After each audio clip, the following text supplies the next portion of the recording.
বাচ্চারা বিরিয়ানি খেতে যাচ্ছে আর বাড়িতে বিরিয়ানি মশলা নেই, এই নিয়ে আপনি চিন্তিত? বাচ্চাদের বলছেন বিরিয়ানি মশলা নেই, বিরিয়ানি বানাবো কি করে? আজ আমি আপনাদের জন্য সেই সহজ একটা সমাধান এসেছি। আপনারা দেখতেই পাচ্ছেন বিরিয়ানিটা কতটা বেশি লোভনীয় দেখাচ্ছে। একদম ঘরোয়া মশলায় এত মজাদার বিরিয়ানি তৈরি করতে পারবেন। আর এই বিরিয়ানিটা তৈরি করলে বারবার রিকোয়েস্ট আসবে আপনার পরিবারের সদস্যদের। আমি এখানে নিয়ে নিয়েছি পেঁয়াজ, আর নিয়ে নিয়েছি আদা কুচি এবং রসুন, গোটা রসুন ছিলে আমি খোসা ছাড়িয়ে নিয়েছি। আসসালামু আলাইকুম, সহজানে বানাই সকলকে জানাই স্বাগতম। আর এখানে আমি আপনাদের সাথে একটা ব্লেন্ডার জারে মশলাগুলো উঠিয়ে নিচ্ছি। আমি কি কি মশলা দিচ্ছি আপনারা নিশ্চয়ই দেখতে পাচ্ছেন। এবং 7-8টা মতন এখানে এলাচ ফল এবং 7-8টা মতন লবঙ্গ আমি এখানে দিয়ে নিচ্ছি। এবং দিয়ে নিচ্ছি দারচিনি, কতটুকু পরিমাপ দিয়েছি আপনারা নিশ্চয়ই বুঝতে পারছেন। তারপর আমি বলে দিচ্ছি 3 ইঞ্চি আদা দিয়েছি এবং একটা রসুন দিয়েছি এবং 2টা পেঁয়াজ দিয়ে দিয়েছি, 2 টেবিল চামচ জিরা দিয়ে দিয়েছি এবং এখানে দিয়ে এটাকে ব্লেন্ড করে নেব। অন্য একটি পাত্রে আমি এখানে তেল গরম করে নিয়েছি। এবারে কিছু পেঁয়াজ কুচি করে নিয়ে আমি এটাকে বেরেস্তা করে নেব। যেহেতু ঘরোয়া মশলায় খুব সাধারণ উপকরণ দিয়ে আমরা বিরিয়ানিটা তৈরি করছি আজ, কোনো স্পেশাল কোনো মশলা নাই, কিন্তু রান্নাটা হবে একদম স্পেশাল। রান্নাটা আপনারা সম্পূর্ণ দেখলেই বুঝতে পারবেন। আর বাড়িতে অবশ্যই মাস্ট এটা একদিন ট্রাই করবেন। দেখবেন অন্য কোনো মশলা দিয়ে আপনার বিরিয়ানি কখনই তৈরি করতে ইচ্ছে করবে না, আপনার এইভাবে সাধারণভাবে বিরিয়ানিটা রেডি করতে ইচ্ছে করবে। পেঁয়াজটা আমাদের কিন্তু কথা বলতে বলতে ভাজা হয়ে গেছে, আমরা উঠিয়ে নিয়েছি এবং গোল্ডেন কালার করে নিয়ে আমি এখানে মুরগির মাংস নিয়ে নিয়েছি 1 কেজি পরিমাণের এবং এখানে দিয়ে দিচ্ছি কাঁচা মরিচের গুঁড়া, স্বাদ মতন লবণ দিয়ে দিচ্ছি। কাঁচা মরিচের গুঁড়া আপনি যতটুকু দিবেন আপনি ঝাল অনুযায়ী দিবেন, আর কাঁচা মরিচের গুঁড়া না থাকলে বাটা কাঁচা মরিচটাও দিতে পারেন। আর এখানে দিয়ে নিচ্ছি ধনিয়া গুঁড়া। ধনিয়া গুঁড়া আমি এখানে 2 টেবিল চামচ পরিমাণে দিয়ে দিচ্ছি। আর যে মশলাটা আমরা প্রথমে রেডি করে নিয়েছি সেই মশলাটা দিয়ে ভালো করে হাতের সাহায্যে আমরা এটাকে মেখে নেব। আপনি দেখতেই পাচ্ছেন যে আমি এটাকে কিভাবে মাখছি এবং এখানে সামান্য পরিমাণে তেল দিচ্ছি। সামান্য পরিমাণ বলতে এখানে আমি 1/2 কাপ পরিমাণে তেল দিচ্ছি। আমি যেহেতু সবসময় এটা এভাবে রান্না করে থাকি, আমার একটা হাতের আন্দাজ হয়ে গেছে, আমি আপনাদেরকে পরিমাপগুলো বলে দিচ্ছি। আর আমি এখানে কিছু আলু এভাবে করে কেটে লবণ মাখিয়ে পেঁয়াজ বেরেস্তার যে তেলটা ছিল ওটার ভিতরেই আমরা এটাকে ভেজে নেব। আর আজকে রান্নাটাতে কিন্তু আমাদের পাতিল বেশি নোংরা হবে না, একটা পাতিলেই কিন্তু সম্পূর্ণ রান্নাটি আমরা করে নেব। আর কিভাবে করে নিচ্ছি আপনারা একটু লক্ষ্য করুন। আমি এখানে আলুগুলোকে ভাজি করে নিয়ে এখানে আমি আগে থেকে ধুয়ে রাখা পোলার চাল দিয়ে নিচ্ছি।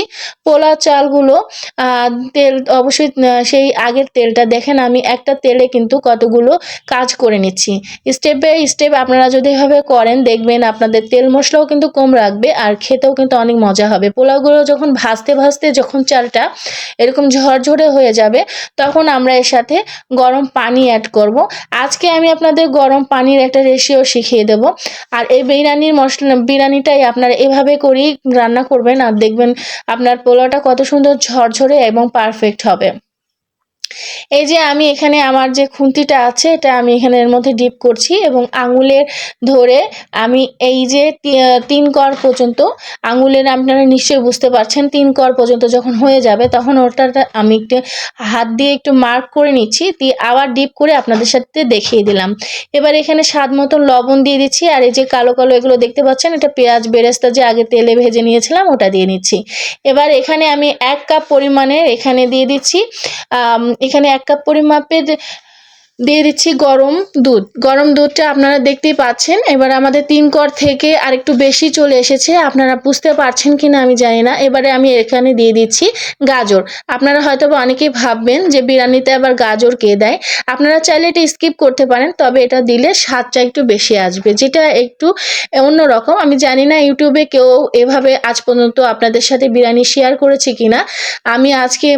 আমার মনে হয় আমি প্রথম এভাবে আপনাদের সাথে শেয়ার করছি। এবারে যখন একটু নরম নরম অবস্থায় আমি একটা পাত্রে এটাকে উঠিয়ে নিয়েছি। এবারে অন্য একটি কড়াইয়ে আমি এখানে নিয়ে নিচ্ছি আগে থেকে মাখিয়ে রাখা সেই মাংসটা। কিন্তু আমার এই কাজটা করতে করতে বেশ আধা ঘন্টার মতন এটা রেস্ট পেয়েছে এবং মাংসের ভিতরে সমস্ত মশলাগুলো ফ্লেভারগুলো ঢুকে গিয়েছে এবং মাংসটা দেখতেই পাচ্ছেন কতটা এখনই মনে হচ্ছে রান্না হয়ে গেছে ম্যারিনেট করার সময়ই।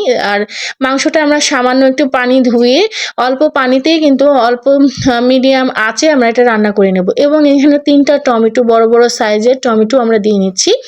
আর এখন যেহেতু শীতের সিজন, এখন টমেটো কিন্তু অ্যাভেলেবেল, আপনারা চাইলে ফ্রিজে ফ্রোজেন করেও রাখতে পারেন। এবং এখানে এভাবে করে আমি এখানে টমেটো অ্যাড করে নিলাম। এবারে এখানে আমি অ্যাড করছি রাঁধুনি, এই 1 চিমটি পরিমাণের, আপনারা দেখতেই পেয়েছেন রাঁধুনি যে মশলাটা থাকে, এটা রাঁধুনি ব্র্যান্ডের মশলা না, এটার মশলাটার নামই রাঁধুনি। ওটা আমরা অ্যাড করে নিলাম এবং ভাজা আলুগুলো যখন তেল ওখানে রান্নাটা মাংসটা কি হয়ে আসবে মিডিয়ামভাবে, তখন আমরা ওর ভিতরে ভাজা আলুটা অ্যাড করে নিয়েছি এবং আমাদের তেল যখন ভেসে উঠেছে তখন আমরা এভাবে করে এরকম ঝোল ঝোল একটু মাখা মাখা ঝোল ঝোল অবস্থায় আমরা কিন্তু মাংসটা নামিয়ে নিব, মাংসটা একদম শুকিয়ে নিব না।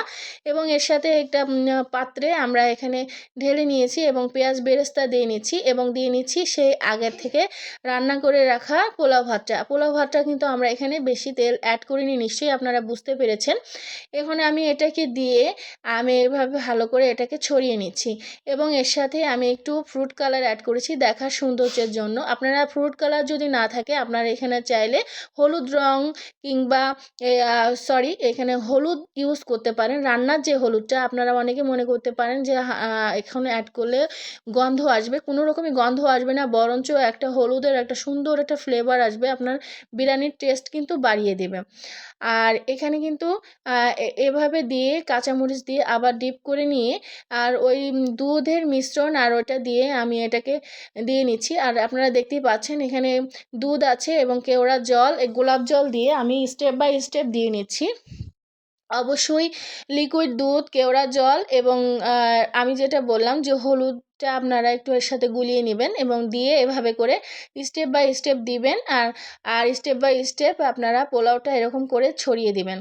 এবারে এটাকে আপনারা কি করবেন, পেঁয়াজ বেরেস্তা দিয়ে সর্বশেষ অবস্থায় পেঁয়াজ বেরেস্তা দিয়ে দিবেন চারিদিকে ছড়িয়ে এবং আপনারা চাইলে পেঁয়াজ বেরেস্তাটা আরও অ্যাড করতে পারেন। আমি আবার যে কেওড়া জল আর গোলাপ জলের যে দুধের মিশ্রণটা ছিল হলুদের সাথে গোলানো, সেটা আমি এটার সাথে ছড়িয়ে দিলাম এবং কাঁচামরিচ এর সাথে ডিপ করে দিচ্ছি। কাঁচামরিচগুলোতে থেকে কিন্তু সুন্দর একটা ফ্লেভার আসবে।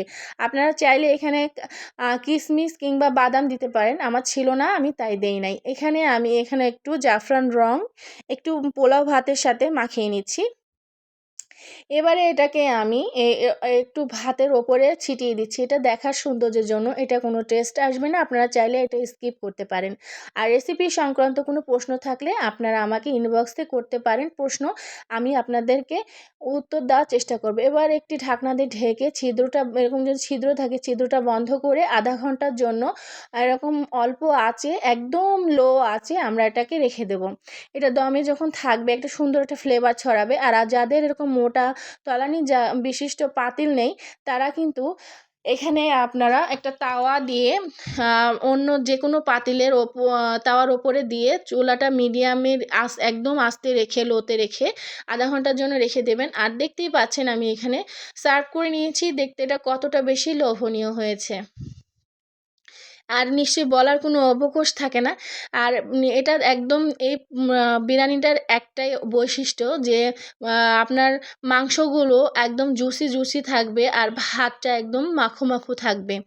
আর আপনারা খেলে, বাড়িতে বানিয়ে খেলেই অবশ্যই বুঝতে পারবেন এটা একেবারে অন্য রকম বিরিয়ানি।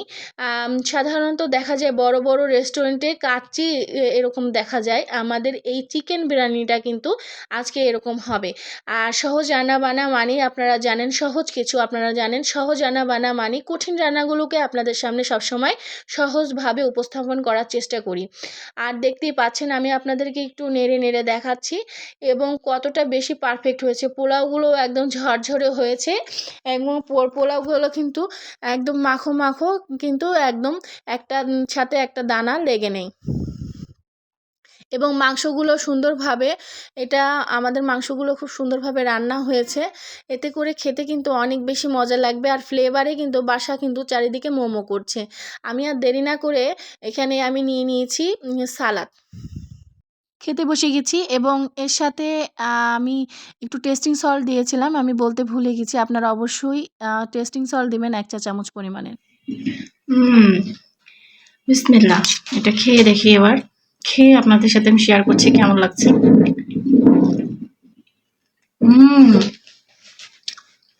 জাস্ট অসাধারণ। বাড়িতে একবার হলো ট্রাই করবেন।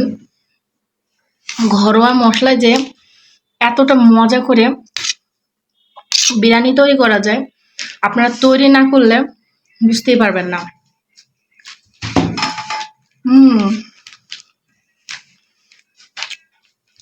অনেক মজাদার। আর দেখেন মাংসগুলো একবারে যে শুকনা শুকনা হয়ে যায়নি, একটু জুসি জুসি আছে আর খেতে অস্থির লেভেলে মজা লাগছে। আর বিরিয়ানির বৈশিষ্ট্যটাই এরকম যে মাংসগুলো এরকম জুসি থাকবে, আলুগুলো এরকম সফট থাকবে। দেখতেই পাচ্ছেন কতটা সফট হয়েছে। একটু আলু একটু সালাদ নিয়ে নিচ্ছি। ঘরোয়া মশলা এত মজা করে তৈরি করা যায়, তৈরি না করে খেলে কখনোই বুঝতে পারবেন না। আর মিস তো একদম বড় রকমের মিস করবেন। আর যে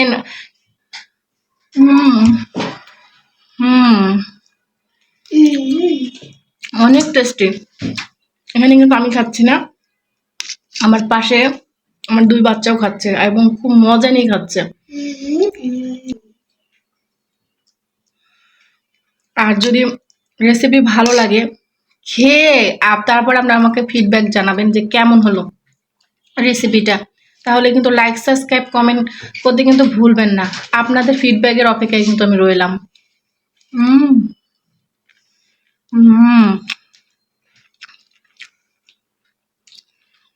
এটা অস্থির লেভেলের মজা লাগতেছে।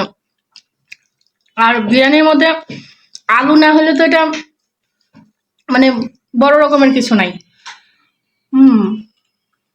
এই বিরিয়ানি তৈরি করার পর থেকে রেডি থাকুন। পরিবারের সদস্যের বারে বারে কিন্তু রিকোয়েস্ট আসতে থাকবে এই বিরিয়ানি বারে বারে তৈরি করার জন্য। অন্য বিরিয়ানি আর খেতেই চাইবে না। এভাবেই সাধারণ মশলা দিয়ে তারা খেতে চাইবে এবং খুব তৃপ্তি সহকারে খাবে। আর যদি বিশ্বাস না হয় একবার তৈরি করে বাড়ির লোককে খাইয়েই দেখুন।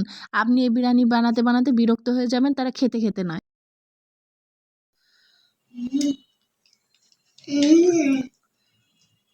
কেমন হয়েছে?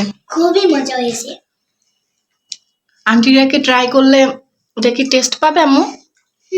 অনেক টেস্ট পাবে। বিরিয়ানি অনেক স্বাদ আছে। দেখেছো আমার জিহ্বাটা লাল পড়তে থাকে। জিহ্বাতে লাল পড়তে থাকে। নিশ্চয়ই আর কোনো কিছু বলার অবকাশ থাকে না। আজকে তাহলে এ পর্যন্তই। আল্লাহ হাফেজ।